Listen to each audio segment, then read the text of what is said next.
déet.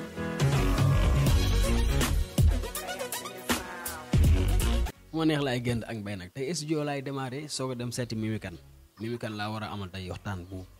bu xóot mu am benn entretien bu ñu war a def man ak moom ci dafa ubbi sport fitness academy nag mosuñu ko gis Sénégal ay formation 2 jours nañ doon gis parfois gars yi formé benn jour dem ñibbi moom mu ñëw ubbi benn centre bi nga xam ne gars yi nañ am temps mu formé leen cours de base formé leen deuxième niveau Mimi Kane la ñuy dem seeti seek ko Mermoz laa koy dem seeti waxtaan ak moom gi tax mu investir ci affaire yi la moo tax mu ubbi centre ba amu ci woon ay difficultés est-ce que am na ñu ko jàppale ñu waxtaan bu xóot man ak moom léegi ci kanam di ngeen découvrir Mimi xam nañ ko mais nañ ko gën a xam ci beneen méthode man ak mbay tey du yomb acca waa salaamaaleykum Télé Sénégal Matar National gars yi neen damaa bëri wax tey moom nank laay wax ma ñëw seet sama benn xarit sama benn collègue loo waatee avant mooy débuté daf ma laaj nga xam nañu waxtaan ci karaw gi man ko nañ ci waxtaan léegi nag dama koy nuyu bàyyi ko mu nuyoo pare ma soog a ubbi débat bi entretien laa ñëw def li nga xam ne daf ma ñëw tey ma ñëw ci monde sport monde fitness pour la première fois moom Sénégal mu ubbi benn centre formation académie fitness Africa biir Sénégal Mimi Kane ñëpp xam nañ ko mais dañ koy gën a xam parce que dafa ñëw mënoon na investir ci leneen laa yaakaar mu ñëw ci sport bi comme ci sport bi la nekk mu ne lu mu yor da koy delluwaat ci biir sport bi xaaral ma bàyyi ko mu nuyoo ak Sénégalais yi coach. salaamaaleykum Matar. nanka laay wax nag salaamaaleykum waa Sénégal maa ngi leen nuyu ku nekk seen tur ak seen sant et maa ngi remercier Matar di remercier waa Télé Sénégal ci invitation bi ak opportunité bu ñu jox ñu ñëw wax ci li ñu bëgg ñun di ko def depuis des années muy fitness ak la possibilité de donner les valeurs de ce qui se passe au Sénégal en fitness donc merci pour loolu et on espère que ça va aller. voilà non dafay neex sax damay dugg rek direct. Mimi ñu gis la nga indi fi benn affaire entreprise bu nga xam ni gars yi dañu daan ñëw def formation rek dem ñoo nga ñëw tegal ñu benn affaire fu mu commencé laa bëgg a xam man ba pare. alors fitness bi man maa ngi ciy yëngu depuis pratiquement fin 2011 mais 2012 laa ci dugg carrément parce que fin 2011 laa arrêté compétir j'étais athlète après toog defuma sport xalaatuma ko. donc fallait trouver quelque chose ba nga xam ne mën na ma permettre ma continuer être dans les activités et en même temps vivre sama passion mu nekk luy tàggat yaram donc bu ma duggee ci fitness bi ma gis beneen aspect bu dul dem rek entraîner defar sa yaram ñëw ñibbisi mais ma gis beneen aspect boo xam ne mooy jàppale ñeneen ñi ñu tàggat seen yaram donc c'est-à-dire le rôle de coach et étant étudiante INSEPS à l'époque parce que j'ai fait la formation de l'INSEPS aussi de 2010 à 2016. Donc je suis enseignante de profession et le transfert de compétences a été très facile parce que déjà ñu ngi doon jàngale ay xale ay adolescents et des fois on avait des formations ak ñi nga xam ne ay mag lañ donc dugg ci fitness bi jàngale c'était pas si dur que ça c'était pas facile mais c'était pas si dur que ça donc ma dugg ci fitness bi gis ne opportunité yi pour parfaire say connaissances déjà maîtriser li ngay def pour mën a jàppale ñeneen ñi c'est impératif il faut le faire et au Sénégal malheureusement à part INSEPS wala SNEPS bu Thiès bi nga xam ne dañuy former ay professeurs ak ay maîtres d'éducation physique amul beneen école boo xam ne day jàppale nit day former nit day améliorer compétences su nit au Sénégal et moi bi ma ci duggee je me suis dit comme c'est quelque chose ba nga xam ne dama koy dund te je suis obligée de faire dundal ko ñeneen ñi donc il faut que ma taxaw ci il faut que ma jàng ko il faut que ma mën ko il faut que ma maîtriser ko la seule option que j'avais c'est de sortir du Sénégal aller me faire former et ñun ñëpp xam nañ ne coaching au Sénégal suñu manager salle yi duñu fay donc les coachs amuñu sax salaire parce que état bi n'a rien mis en place pour côté boobu noonu et donc le paiement c'était pas comme ça pour les coachs donc ils peuvent pas dugal yenn rentrée yi ci ay formation parce que non tout simplement amuñu ko tu vois et donc des années 2012 ma génn 2014 ma génn 2015 ma génn 2016 ma génn 2017 ma génn et en fin 2017 j'ai fait toutes les formations d'évolution bu coach waroon def ci programme yi ma doon def temps yooyu noonu muy les programmes de Les Mills il y avait plus d'évolution à part def bootcamp trainer pour être formateur donc chose que j'ai pu faire peut-être en 2019 parce que une sélection a été ouverte ma bokk ci ñu sélectionné mais les autres qui avaient des compétences pareil que moi ou même ñu ma gënoon compétent amuñu woon chance boobu parce que peut-être xaalis bi ñu waroon def ci formation yi defuñu ko manageru salle yi duñu former seen coach yi malheureusement je me suis dit mais pourquoi ne pas avoir quelque chose chez nous parce que man déjà ñu ngi may sélectionné ma nekk traîneur may génn di dem Congo may génn di dem Abidjan may génn di dem Mali may génn di dem ci yeneen pays di former ay doomu waa foofu alors qu'ici au Sénégal chez moi des gens sont en train de vivre cette passion te mënuñu am opportunité wu ñu former leen et c'est comme ça que l'idée est partie donc au fur et à mesure ñuy pratiquer envie évoluer bi ñëw donc j'en ai parlé avec des collègues qui m'ont dit c'est une excellente idée et c'est comme ça qu'on est parti on s'est dit on va mettre en place cet institut de formation. nga dugg may pause foofu bàyyi la man ma développé parce que Sénégal taxawul benn affaire yombul. C'est vrai surtout milieu bu ñu nekk nag dañ koy wax ah. milieu bi tey boo fi indee benn formateur mu ñëw pour 2 jours rek day compliqué. yow nga waroon taxawal loolu gars yi war la jàppale après yow affaire yi di koy leneen. alors du fitness kese Sénégal mettre en place une formation pour nit ñi gëm la jàppale la dafa jafe. Je sais pas si c'est culturel je sais pas si c'est juste par éducation je sais pas si awma explication bi à vrai dire mais c'était pas évident déjà parce que dans le milieu où je suis vous les hommes je suis pas sexiste c'est que ils pensent que le métier c'est pour eux donc voir une femme venir évoluer dans ce milieu et s'imposer dans ce milieu ça a été quelque chose de pas digéré pour tout le monde c'est pas tout le monde parce que moom quand même il a été toujours là et plein d'autres les coachs Moussa les Yves plein d'autres collègues qui m'ont encouragé qui m'ont dit c'est pas impossible c'est quelque chose qu'un être humain fait et comme góor ak jigéen on est tous avec les mêmes facultés donc boo ko jàngee war nga ci mën a parfaire c'était pas évident xeex nañ ko ñun xeex nañ. mais amoon nga fi ay difficultés. yu bëri ba léegi da ngay am difficulté parce que côté déjà financier pour mettre en place le projet avoir quelque chose de légal déjà il y a beaucoup de choses qu'il faut mettre en place et côté boobu noonu j'interpelle les autorités parce que boo gisee entreprise bu bees li mu war a fay ci ay impôts li mu war a fay ci ay taxes pour quelqu'un boo xam ne tu ne fais pas faire entrer de l'argent ça peut être difficile moo tax informel bi bëri doole au Sénégal parce que les gens se disent nan lañ may yónneewee ay taxes 500 000 900 000 alors que je ne fais même pas une rentrée de 100 000 francs vous voyez donc ça n'encourage pas mais moi avec mes collaborateurs on s'est toujours dit si on veut marquer les esprits commençons par faire quelque chose de professionnel on n'est pas dans l'illégalité l'institut a été créé et tous les papiers ont été gérés par des notaires tout ce qu'on devait payer on les a payés on a un linéa on a tout ce qu'il faut côté légal on est dans les normes maintenant c'est un investissement qu'on a jugé nécessaire de faire parce qu'on voit plus loin on voit demain pas aujourd'hui donc les premières formations c'est à perte c'est clair et mais on sait que les possibilités qu'il y a au Sénégal non seulement pour les jeunes mais même pour l'État parce que c'est le seul secteur aujourd'hui que moi je connais peut-être qu'il y en a d'autres mais man secteur bi ma xam par exemple au Sénégal où tu peux en moins de 2 ans créer des experts qui connaissent ce qu'il faut ñi koy def ci yoon fitness ak laa gis fitness ngay jël nit former ko en un laps de temps mu maîtriser jàng et au fur et à mesure qu'il pratique la personne pourra di yokk ay compétences am et évoluer et ça c'est un moyen de trouver de l'emploi pour les jeunes par exemple jeunes yi nekk ci koñ yi ils étaient des anciens compétiteurs nawetaan des anciens compétiteurs de football division yi première deuxième ou troisième division des anciens compétiteurs de football de basket de trucs c'est des gens yoo xam ne am nañ aptitude physique déjà comme man rek. voilà comme yow donc ñooñu am nañ aptitude physique déjà qu'est-ce qui reste jox leen compétences intellectuelles yi nga xam ne moom lañ soxla pour mën a dem entraîner ay nit et vous voyez aujourd'hui on vit avec beaucoup de maladies on est dans une planète où presque tout le monde est malade et maladie yooyu noonu boo leen xoolee ba xool hôpital peut-être dina ci faj yenn yi mais yi ci des da lay dérouler rek ba keroog yàlla di jël sa bakkan mais sport moo nekk li nga xam ne mën na la empêcher nga yegg ci maladie yooyu noonu donc pourquoi ne pas investir sur ça aider les gens aider la population vivre notre passion parce que c'est ce qu'on aime et donc du coup ñun on est satisfait et les autres sont satisfaits. kii bi taxaw centre bi taxaw SFA. Sport Fitness Africa. mu taxaw ñu war a commencer formation yi après ngay tijji da nga am équipe bu ngay liggéey.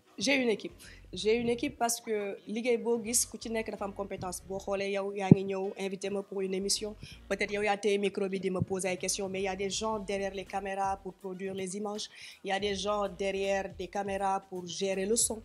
Il y a des gens derrière les caméras pour faire les montages de ce qu'on veut sortir, ce qu'on ne veut pas sortir. C'est exactement la même chose dans les structures de formation. Peut-être je suis celle qui a mis en place la formation, mais je ne suis pas celle qui fait tout parce qu'on a beaucoup de concepts qu'on donne. Par exemple, la formation de base, on a fait l'aérobic. L'aérobic qui est la mère de toutes les pratiques en fitness et c'est la base pour comprendre où nous évoluer chez l'ennemi. On a fait des modules de pliométrie, on a fait des modules de boxing. Moi, je n'ai pas fait de boxing, donc il fallait un expert en boxing. Donc j'ai travaillé avec Mustapha et Aram. Et on avait des modules de stretching. C'est pas mon truc donc Aram moko jang Mustapha ñoko jang ñoo genn dëkk bi dem def ay formation évoluer donc ñom ñoko mëna joxé et il y avait des modules d'anatomie et de physiologie parce que ci yaram lañuy liggéey donc yow coach bi so comprendre yaram bi nan la bindo ak nan lay fonctionner mëno ko tagat donc def nañ module physiologie def module anatomie. C'est un médecin qui l'a fait, Dr Khadim Diouf, que je remercie au passage. Et on avait des modules de secourisme. Secourisme, pour moi, c'est non négociable dans notre métier. Da ngay nekk ci salle ben accident am yow coach si tu n'as pas les aptitudes si tu n'as pas les connaissances qu'il faut pour avoir les actes qu'il faut le comportement qu'il faut par rapport à cet accident là peut-être que yaa ngi wàññi chance su aggraver accident boobu noonu par rapport à la personne. mais donc, comme bu fekkee dafa am ay compétences yu bari yu ngay wax ni dafa war a nekk ci coach te coach yi da ngay gis dañuy ñëw def cours rek romb xamuñu sax boo leen laajoon cours bu nga doon def mënuñu la expliquer lan. mais je dis souvent dama koy wax sama ay collègues yu bari des fois bu ñuy toog di waxtaan ci liggéey bi dama leen naan tout le monde s'appelle coach au Sénégal mais tout le monde n'est pas coach au Sénégal c'est important ñun ñëpp dañuy wax ñun ñëpp ay coach lañ mais tout le monde n'est pas coach parce que coach bu xamul luy yaram coach bu xamul lan moo composé yaram coach bu xamul lan mooy fonctionner ci yaram coach bu xamul bu yaram bi amee jafe-jafe nan laa mën a comporter wu kooku amul compétence bu war a mën a tax muy toog di defar programme parce que xamoo yaa ngi liggéey ci loo xamul et pour moi liggéey quel que soit le type de liggéey que tu fais il y a 3 choses impératives qu'il faut savoir le contexte un contenu et la manière d'établir ce contenu là yow soo xamul ci li ngay liggéey muy contexte bi nan ngay defee contenu ba liggéey ci boo defarul contenu ba liggéey ci nan ngay toogee ba évaluer li nga jot a def donc c'est des questions qu'on doit se poser en tant que coach et se dire que du lu ñuy négocier en fait du looy xëy dem dugg ci YouTube bi gis Matar mu def ko nga ne dama koy répéter. waaw loolu laa bëggoon nag gars yi dañuy jël ay vidéo yoo xam ci YouTube nañ koy gis ñëw di ko defal seen clients yi personnalité sax dem na wax da ngay xool kenn nga xam ne mu ngi am ku muy entraîner sax nga jëlaat di ko entraîner. mais yaa ngi xool sa bopp xool sama bopp est-ce que programme bi dox ci yow mooy dox ci man. non. est-ce que feebar bi ma yor yow moom nga yor. waaw mais bon da ngay gis souvent gars yi di ko def. malheureusement oui. di ko liggéey te kenn du leen conseiller donc da ciy baax ngeen développé yéen ñi nga xam ne yéenay coach ngeen développé wax ak gars yi comme man moom ci wax ji laa nekk nii bàyyi naa. xam nga ngeen mën a di wax ak gars yi. yaa ngi def liggéey bu am solo parce que je vois damay suivre sa émission lu bari il y a plein d'interpellations par rapport ak li ñuy def donc dafa am solo nit ñi ñu leen di fàttali ne du foo parce que ci yaram la ñuy liggéey boo xam ne da ngay liggéey directement ci yaramu nit mënoo ci dem ak ay tâtonner da nga war a xam li ngay def boo ko xamul da nga war a bàyyi parce que boo forcé ci loo xamul mën nga ko andil gàllankoor boo xam ne duñ ko mën a faj au fait te amul njëriñ loolu moo tax on s'est dit le secourisme même si ñun def nañ ay formation secouriste on sait quelque chose par rapport au geste de premier secours parce qu'on n'est pas de vrais secouristes on s'est dit ñi ko jàng xam ko di ci liggéey ñoom il faut ñu ñëw moo tax c'est un sergent chef des sapeurs-pompiers moo ñu ko defal Tanor Sow et c'est quelqu'un qui forme tous les sapeurs-pompiers autour par rapport au geste de secours ñoom seen corps yi nga xam ne c'est un corps militaire ou paramilitaire je ne sais pas trop et il fait le tour du Sénégal pour former ses sapeurs on s'est dit ku ci nekk ak sa liggéey donc man mënuma def lépp ku nekk dañ lay jox sa cër fi nga ne xam ne yaa ci nekk expert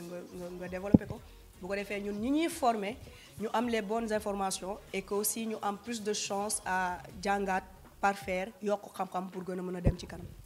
donc gis ngeen na wax ji rafet na kàddu yi leer na kii bi leer na centre bi leer na sport fitness académie Africa yëpp benn la rek après ñu dugg formation première partie bi léegi ku bëgg a bokk exemple ku bëgg a dugg parce que pour man da nga am ay niveau yu ngeen laaj BFM wala bac wala affaire yooyu parce que parfois léegi benn coach nga xamul dara wala jàngul dara mun wax sax benn mot bëgg a def formation loolu dina xaw a compliqué. alors ñun suñu liggéey déjà liggéey wax la dangay wax te booy wax waroo wax du n'importe quoi et on s'est dit que bu ñu bëggee am benn niveau bi nga xam ne suñu ay instructeurs yi ñuy génn suñu centre bi war nañ ko mën a am et c'est obligatoire il faut que qu'ils soient capables ñuy lire wala ñuy bind parce que ku mënul lire mënoo bind tu peux pas aller vers les informations tey dañoo nekk ci monde boo xam ne monde technologie la on te donne les bases et toi yow par ta capacité à aller fouiner par ta capacité à aller vers l'information tu vas te parfaire c'est impératif il faut le faire dans tous les domaines que vous êtes et donc on s'est dit niveau BFM minimum parce qu'on est sûr que ku nekk boo eggee troisième boo amee BFM amoo BFM war nga mën a lire war nga mën a bind loolu c'est pour permettre nit kooku noonu bu ñëwee suñu formation manuel yi ñu leen di jox parce que dañ leen di jox support dañuy am manuel yoo xam ne toutes les informations dañu leen jàngal mu ngi ci bu ko defee ñoom bu ñu paree formation bu dara rëccee ñu mën a dellu ci manuel bi mën a recycler wu waat mën a actualiser seen ay connaissances il faut aussi ñu am 18 ans on veut pas avoir affaire à des gens mineurs parce que déjà da ngay gérer salle gérer cours boo xam ne tu as 30 40 50 plus de personnes même et boo amul yenn soo nekkul si tu n'es pas majeur tu peux pas le faire déjà loolu le 2 la et troisième point c'est qu'il faut être apte physiquement donc dañuy demander certificat de visite contre visite pour xool ndax la personne bi nga xam ne moom moo war a tàggat yaramu nit ñi est-ce que moom yaramam nekk na en état déjà et il faut être en bonne forme physique parce que milieu bi ñu nekk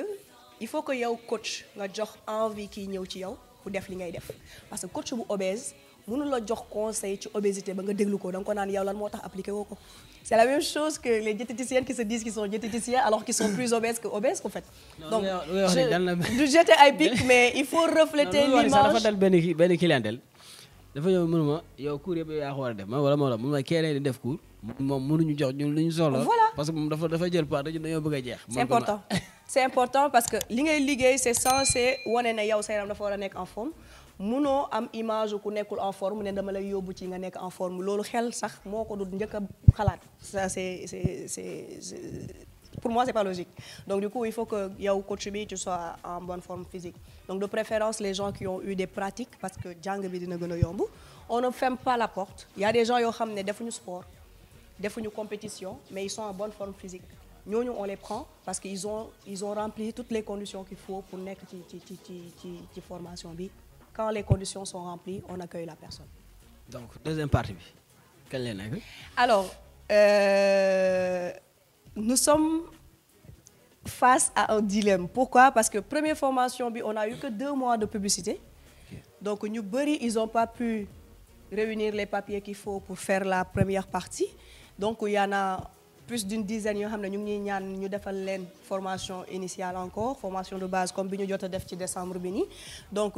on voulait en avril faire un module d'approfondissement pour la première promotion bi jàll mais on se demande est-ce que parce que la demande est grande est-ce qu'on va pas faire une deuxième formation de base d'abord et en août nga xam ne gars yi ñu ngi vacances ñu def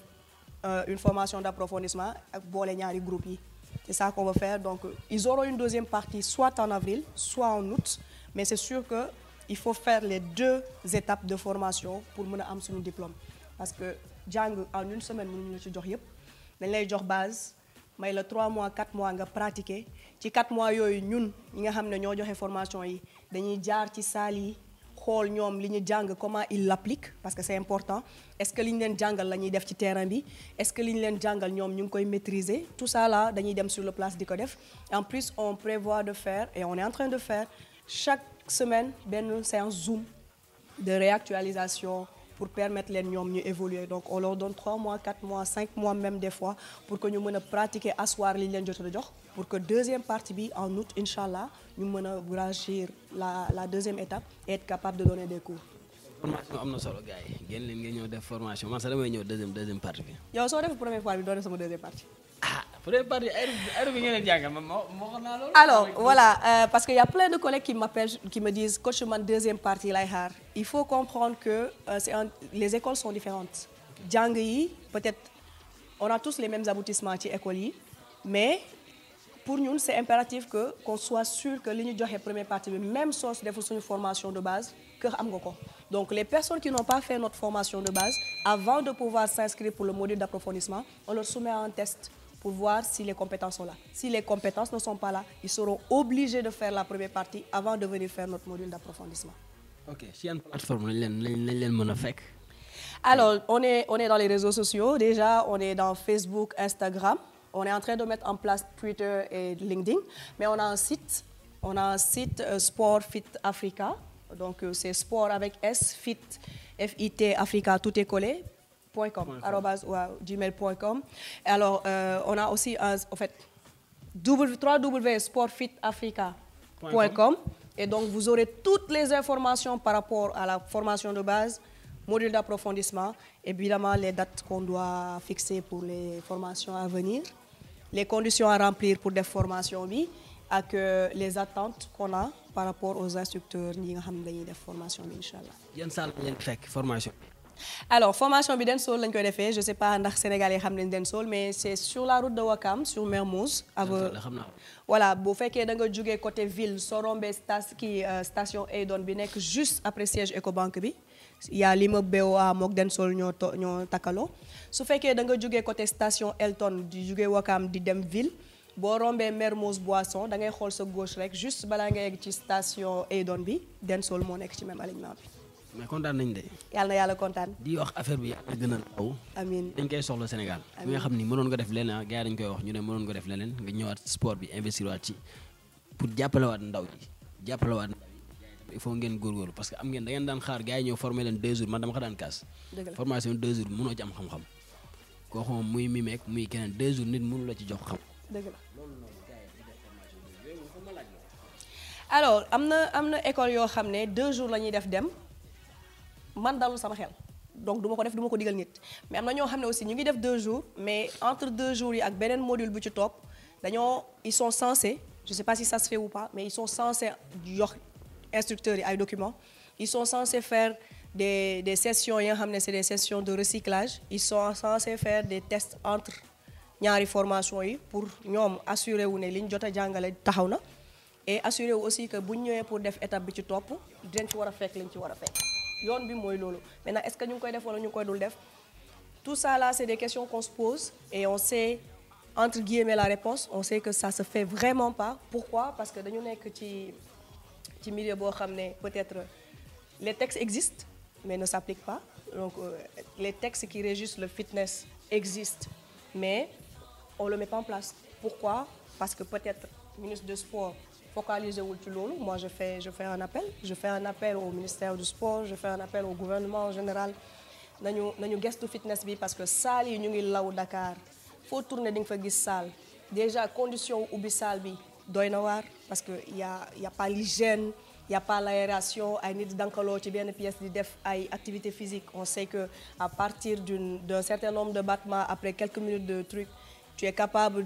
d'injecter 80 litres d'air par minute ngeen nekk 50 di def la même chose dans une salle qui est fermée danger yi bëri na on n'est pas conscient de cela parce que amul structure boo xam ne day dem vérifier si les normes sont respectées donc jot na ñu régulariser milieu bi jot na ñu mettre en place des systèmes de comment on dit d'inspection jot na aussi ñu régulariser milieu bi parce que toog sa kër liggéey ba amatoo loo def xëy na damay nekk coach franchement jot na daal mu jeex. waaw mais loolu avant gouvernement di ci jàpp yéen est-ce que nekkul yéen a waroon njëkk a. gis nga la nature a horreur du vide et je le dis dès le début fitness dafa nekk milieu boo xam ne instant bii nii la demande est forte nit ñi ñoo ko soxla population bi moo soxla yëngatu parce que ni kenn waratul. population moo soxla yëngatu parce que stress baa ngi sonal nit ñi population bi moo soxla yëngatu parce que problème yi bari na donc tout ça là su fekkee ne on peut le résoudre à travers d'une séance d'1 heure de 30 minutes ou de 40 minutes pour man ñi koy def war nañ leen mën a xoolaat parce que Matar nañ waxante dëgg su fekkee ne bu ma ñëwee dem salle def fa 3 mois 4 mois entraîner sama dënn génn sama biceps génn ñu woowee ma coach c'est plus facile de toog 6 mois di déposer ay dossiers ci yeneen bureau pour ñu liggéeyal la boo defee cours coaching 1 heure de temps ñu fay la 10 000 wala 15 000 di nga toog di wër 15 000 francs pendant 7 mois c'est la logique donc du coup pour man defuñu dara nit ñi dañ fay dem tu vois c'est l'option qu'ils ont c'est un instinct de survie ñu bëri ñu ngi ci dugg instant bi parce que c'est un instinct de survie c'est la seule méthode qu'ils ont trouvé pour gagner de l'argent vite fait parce que yeneen secteurs yi dafa tëju wala yeneen secteurs yi c'est inaccessible pour eux peut-être parce qu'ils ont pas les compétences peut-être jànguñu peut-être amuñu loxo bu gudd parce que Sénégal yow ak man xam nañ ne ku amul bàjjen amoo fi nijaay liggéey fi dina jafe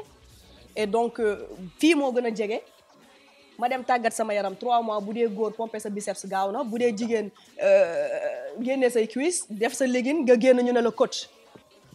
et ñun dëgër fit boo xam ne mën nañoo toog ci Facebook bi bind coach diw waaw coach diw mais naa sol légume si rek def débardeur tak chemise sama ndigg rek ñu ne coach la et pourquoi parce que